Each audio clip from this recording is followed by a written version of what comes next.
आर्यापुर गांव के एक कोने में रघुवीर लोहार का एक छोटा सा घर था। उस दिन सुबह सवेरे रघुवीर लोहार अपने औजार लेकर काम पर निकल रहा था। कब तक ऐसा चलेगा रघु? हर रोज सुबह कुछ आस लेकर जाते हो और शाम को निराश होकर लौटते हो। क्या तुम्हें नहीं दिखता कि पूरे गांव में सबसे बुरी हालत हमारी है? क्या करूं राधा, तू ही बता। मेरी किस्मत ही फूटी हुई है तो मैं क्या कर सकता हूं। जब भी हालात सुधरने लगते हैं कुछ न कुछ ऐसा हो जाता है कि फिर से सब कुछ बिगड़ जाता है। अब देख, पहली बार जैसे तैसे कुछ जमा किया, तू बीमार पड़ गई, सब खर्च हो गया। फिर रतन के पैर में वो गहरी चोट, पूरा इलाज करवाने में फिर से सब कुछ खत्म हो गया। तभी 10 साल का रतन दौड़ता हुआ आया और उसकी मासूम आंखों में भूख थी, पर मन में कुछ कहने की हिम्मत भी। पिताजी, मेरे मन में कई दिनों से अच्छा खाना खाने की इच्छा हो रही है। हमारे घर में दूसरों की तरह पकवान क्यों नहीं बनते? रघुवीर की आंखें नम हो गईं। तू चिंता मत कर बेटा, हमारे दिन भी जरूर बदलेंगे। एक वक्त आएगा जब हम लोग दूसरों से भी अच्छे पकवान बनाएंगे, फिर तेरा जो दिल करेगा वही खाएंगे। लेकिन पिताजी, एक बात बोलूं? जब पड़ोस की ताई अम्मा के घर से पकवानों की खुशबू आती है ना, तो मैं तो खींचा चला जाता हूँ। एक दिन चला भी गया था, लेकिन उन्होंने मुझे देखते ही खाना छुपा लिया और कहा, यहाँ मत आ, भाग जा यहाँ से। तो मैं वापस आ गया। राधा की आंखों से आंसू बहने लगे। उसका दिल जैसे किसी ने मसल कर रख दिया हो। रघुवीर कुछ नहीं बोला, चुपचाप अपने औजार उठाए और लोहार की दुकान की ओर चल पड़ा। रघुवीर की लोहार की दुकान गांव के चौराहे पर थी। उस दिन जैसे ही उसने भट्टी सुलगाई और हथौड़ा उठाया, उसे लगा कि उसके बाजुओं में अब पहले जैसी ताकत नहीं रही। उसके हाथों की चोटें भी जैसे थक चुकी थीं। हे भगवान, और कितनी परीक्षाएं लोगे।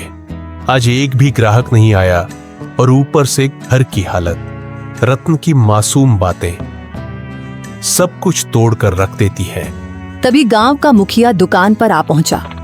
उसके चेहरे पर एक औपचारिक मुस्कान थी। हाँ रघुवीर, क्या हुआ? आज तुम्हारे हाथों में पहले जैसा जोर नहीं दिख रहा। क्या बात है? मन कुछ बोझिल लग रहा है, क्यों? हाँ मुखिया जी, अब आप तो सब जानते हैं, फिर भी पूछते हैं। मेरा परिवार बहुत बड़ी आर्थिक तंगी में है। मेहनत तो बहुत करता हूँ, लेकिन हाथों में किस्मत नहीं है। मुखिया चुप रहा, लेकिन तभी बगल से बाली आ गया। गांव का वो आदमी जिसे दूसरों के दुख में भी मजा आता था। मुखिया जी, मैं तो कहता हूँ कि इस रघुवीर को गांव से निकाल देना चाहिए। उसकी मनहूस छाया धीरे धीरे पूरे गांव में फैल रही है। कहते हैं कुछ लोग ऐसे होते हैं जिन पर काल की छाया होती है और जो पूरे गांव को बर्बाद कर सकते हैं। मुखिया पहले चौंका, फिर हंसने लगा। बाली भी हंसने लगा। अरे बाली, तू भी ना चल, छोड़ इसे, चल यहाँ से। दोनों रघुवीर की हालत पर हंसे और चले गए। रघुवीर वहीं बैठा रहा, आंखें आसमान की ओर उठाए। हे भगवान, क्या मैंने अपनी तकदीर खुद लिखी थी? क्या मैंने किसी का बुरा किया है? कभी चोरी, कभी बेईमानी। मैंने कुछ बुरा नहीं किया, फिर मेरे ऊपर यह दुख क्यों आया है? क्यों? मेरे सपनों के दिए बुझ गए, मेरी उम्मीदों के चिराग बुझ गए। धुंध में खो गया हूं, कहीं से रास्ता नजर नहीं आता। ये तन्हाई कब खत्म होगी? उसकी हथेली से हथौड़ा नीचे गिर गया। उसका हौसला उस दिन भट्टी से पहले ही बुझ गया था। मैं आज भी खाली हाथ जाऊंगा। राधा उम्मीद लगाए बैठी होगी। मेरा तो घर जाने का भी मन नहीं कर रहा। मैं क्या करूं? मेरा बेटा भूखा होगा। शाम को रघुवीर थका हारा अपने घर पहुंचा। उसका चेहरा उदास था। जैसे ही उसने घर में कदम रखा, राधा ने उसे देख लिया। अरे क्या हुआ रघु? आज तुम्हारा चेहरा इतना उदास क्यों है? अरे कुछ तो कहो। रघुवीर की आंखें भर आईं। उसने धीरे से राधा की ओर देखा। अब तो सारे गांव वाले भी मेरी बुरी किस्मत का मजाक उड़ाने लगे हैं राधा। और क्या कहूं, आज तो दुकान पर एक भी ग्राहक नहीं आया। हाँ, और ऊपर से मुखिया और बाली, वो दोनों मेरी किस्मत पर हंसते हुए चले गए। मैं तुम्हारे लिए खाने के लिए भी कुछ नहीं ला सका। राधा चुप हो गई। उसकी आंखें भर आईं। सुबह जब तुम दुकान जा रहे थे तब मैं भी तुम्हें बोल रही थी, इसमें गलती मेरी भी है। मैं भी कभी तुम्हारे दुख को पूरी तरह समझ नहीं पाई। फिक्र मत करो, भगवान सब ठीक करेगा। रघुवीर कुछ नहीं बोला। वह चुपचाप चारपाई पर लेट गया। उसके हाथ कांप रहे थे, लेकिन आवाज नहीं निकली। अगले दिन सुबह होते ही राधा ने रघु से कहा, रघु, खाने के लिए कोई चीज उधार ही ले आओ। हमारे गांव की दुकान हो सकता है तुम्हें कुछ सामान उधार दे दे। नहीं राधा, मैं कल भी गया था उसके पास। वह पहले अपना पिछला उधार मांग रहा है। अब मुझे उसकी दुकान पर जाते हुए शर्म आती है। मुझे नहीं लगता कि हमारे हालात कभी भी ठीक हो सकेंगे। ऐसा ही चलता रहा तो हमें यह गांव छोड़कर जाना पड़ेगा। गांव में 2-3 लोगों से पहले ही मैं उधार ले चुका हूं। अब मेरे अंदर इतनी हिम्मत नहीं कि किसी और से उधार मांग लूं। सबको पता है कि मैं उधार लेकर वापस नहीं करता। वापस करूं भी तो कहां से? हमारे पास इतने पैसे होते ही नहीं, जो आते हैं वो लग जाते हैं। हाँ रघु, यह तो है। भगवान पता नहीं किस बात की सजा दे रहा है हमें, लेकिन हमें उम्मीद रखनी चाहिए। हमारे भी दिन एक दिन जरूर बदल जाएंगे। यह बात तो मुझे तुमसे सुनते 10 साल हो गए हैं। आज तक ऐसा दिन नहीं आया। वह चुपचाप घर से निकल पड़ा और सीधा जंगल की ओर चल दिया। उसका दिल बहुत भारी था, आंखों में उदासी थी और कदम जैसे बेजान थे। दिमाग में बार बार एक ही ख्याल आ रहा था, क्या जिंदगी का यही अंत है? क्या मैं अपनी तकलीफों से हमेशा के लिए मुक्त हो जाऊं? रघुवीर आत्महत्या के विचारों में डूबा हुआ गांव की सीमा तक पहुंच चुका था। तभी सामने से मुखिया आता हुआ दिखाई दिया। अरे रघुवीर, आज दुकान नहीं खोली क्या? तुम तो सीधे जंगल की ओर निकल पड़े हो। क्या बात है? अब लोहार से लकड़हारा बनने का इरादा है क्या? रघु चुप रहा। वह पहले से ही उदास था। उसके पास मुखिया को जवाब देने के लिए कोई भी शब्द नहीं थे। चलो अच्छा है, लकड़हारे भी बुरे नहीं होते। कम से कम जंगल में कोई तुम्हारी किस्मत का मजाक तो नहीं उड़ाएगा ना। मुखिया हंसता रहा और चला गया। रघुवीर बिना कुछ बोले जंगल की गहराई की ओर बढ़ गया। रघुवीर अब थक चुका था। उसके पैर जवाब दे चुके थे। वह एक घने वृक्ष की छाया में बैठ गया और आसमान की ओर देखने लगा। मैं मर्द हूं ना, इसीलिए किसी के सामने रो नहीं सकता। अगर राधा और रतन मुझे रोते हुए देख लेते तो उनका मनोबल टूट जाता। इसीलिए मुझे जंगल आना पड़ा। भगवान, तू मेरी कितनी परीक्षा लेगा? रघु उदास होकर आसमान की तरफ देखते हुए बातें कर रहा था कि अचानक उसके कानों में किसी के चीखने की आवाज आई। कोई है तो मेरी मदद करो। वह उठा और इधर उधर देखने लगा। अचानक उसकी नजर एक साधु पर पड़ी जो जमीन पर गिरे हुए थे। रघुवीर तुरंत उनके पास गया। साधु महाराज, आपको क्या हुआ? आप ऐसे क्यों पड़े हैं? बेटा, मैं राज की ओर जा रहा था कि रास्ते में मेरे पैर में जोर की मोच आ गई। मैं गिर पड़ा और तभी से इस सुनसान जंगल में पड़ा हूं। ये जंगल इतना वीरान है कि यहाँ कोई आता ही नहीं।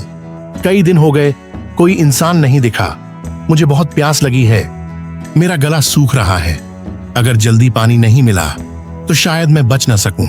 रघुवीर घबरा गया और तुरंत इधर उधर देखने लगा। शायद कहीं से पानी या कोई मदद मिल जाए।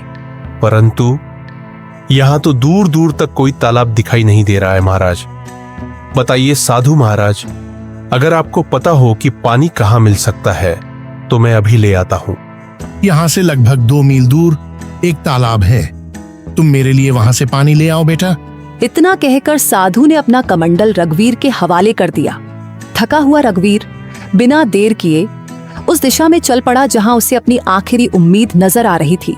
जंगल की खामोशी के बीच वह अपनी थकी हुई टांगों के बावजूद तालाब तक पहुंच गया। जब उसने कमंडल पानी में डाला, अचानक तालाब से धुआं उठने लगा।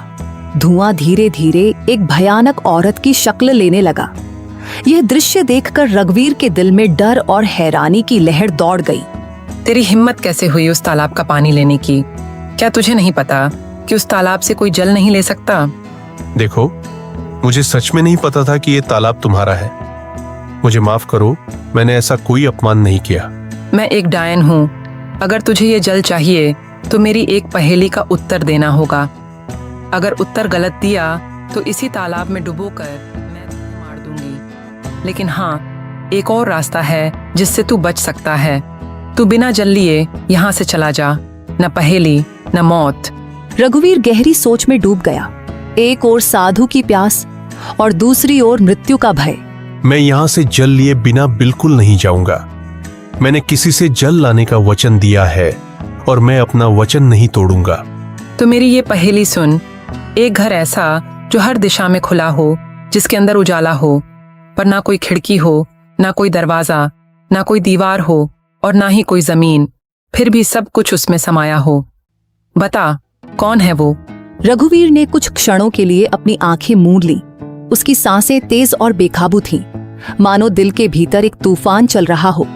लेकिन उसके चेहरे पर एक अनोखा सा सुकून था, एक गहराई से भरा शांत भाव, जैसे वो अपने भीतर की रोशनी से सच्चाई को खोजने की कोशिश कर रहा हो। अंदर से बेचैनी के बावजूद उसके माथे पर एक दृढ़ संकल्प की रेखा साफ नजर आ रही थी, जो ये बता रही थी कि वह हार मानने वाला नहीं है। वो है मनुष्य का मन, जो हर दिशा में खुला होता है, जिसमें उजाला भी होता है और अंधकार भी। ना कोई दीवार, ना कोई दरवाजा, फिर भी उसमें पूरा संसार समा जाता है। डायन कुछ पल चुप रही, जैसे रघुवीर के उत्तर पर हैरान हो गई हो। फिर अचानक वह जोर से हंसने लगी, एक ऐसी हंसी जिसमें हैरानी, गुस्सा और शायद थोड़ी सी खुशी भी छुपी हुई थी। तू पहला योगी है जिसने मेरी पहेली का सही उत्तर दिया है। जा, जितना जल चाहिए ले जा। आज तुझसे मिलकर मुझे प्रसन्नता हुई। रघुवीर ने अपने कमंडल को ठंडे और साफ जल से भर लिया। उसकी आंखों में एक चमक थी, सफलता और संतोष की।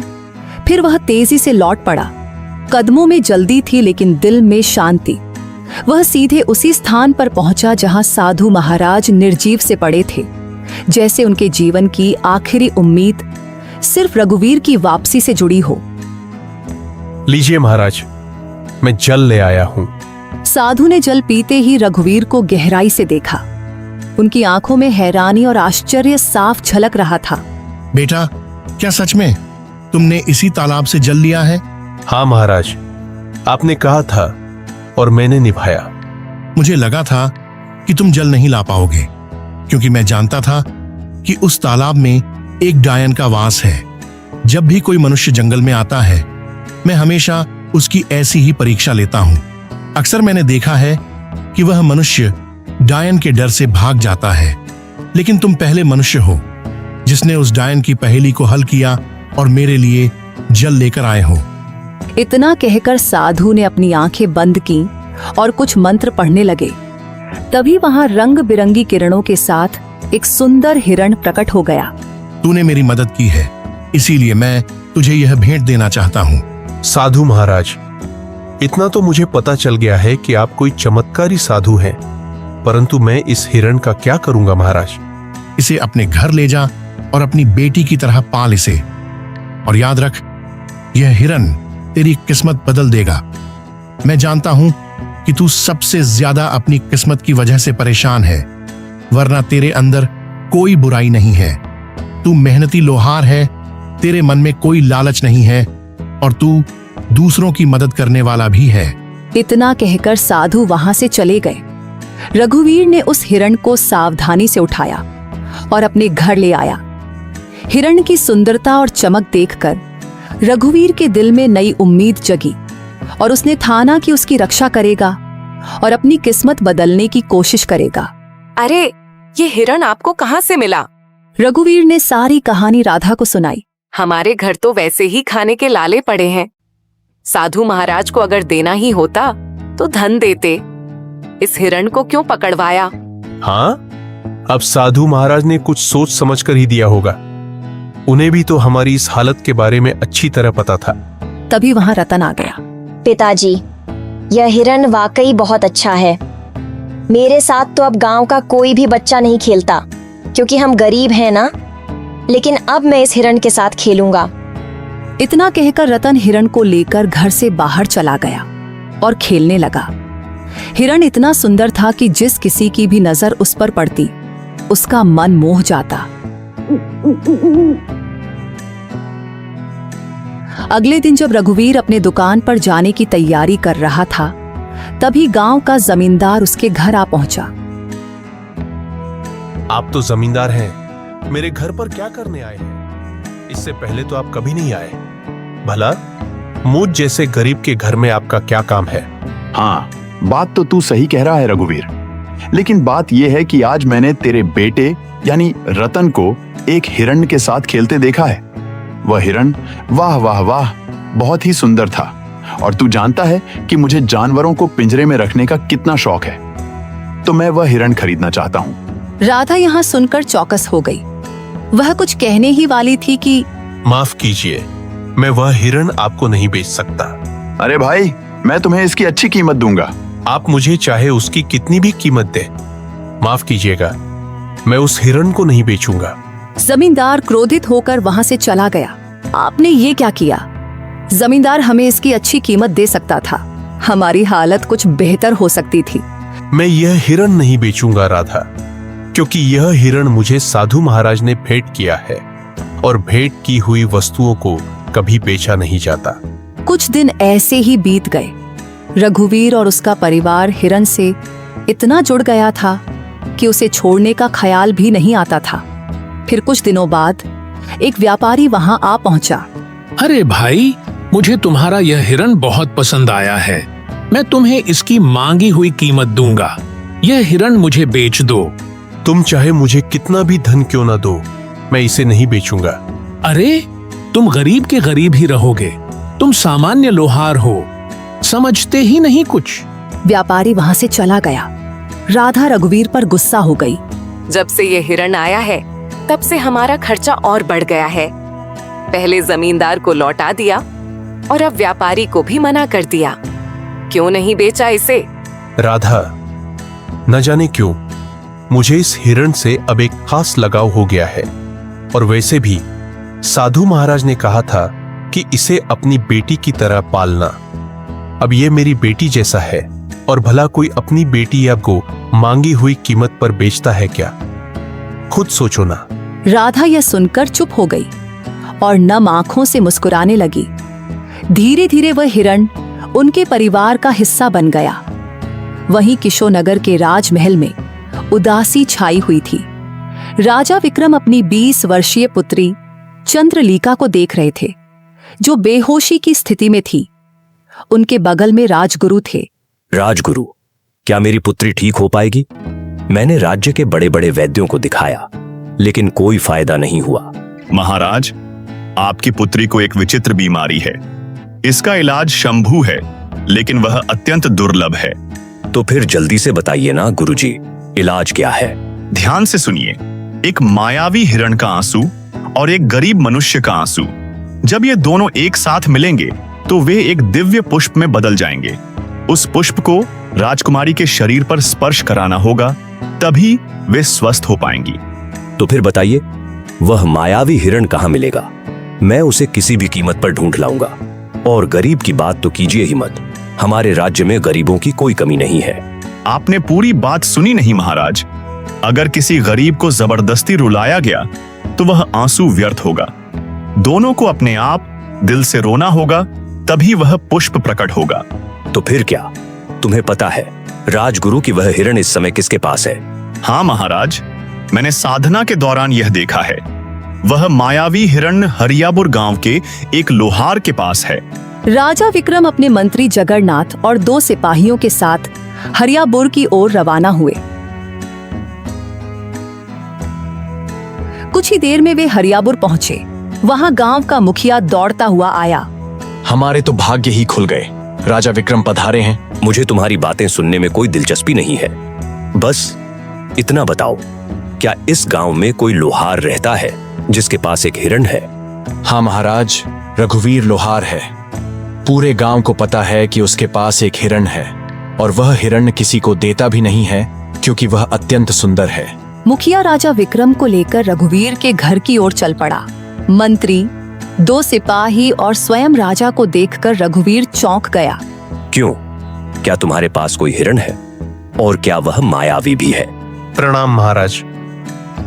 प्रणाम। हाँ महाराज, मेरे पास एक हिरण है, लेकिन मुझे नहीं पता कि वह मायावी है या साधारण।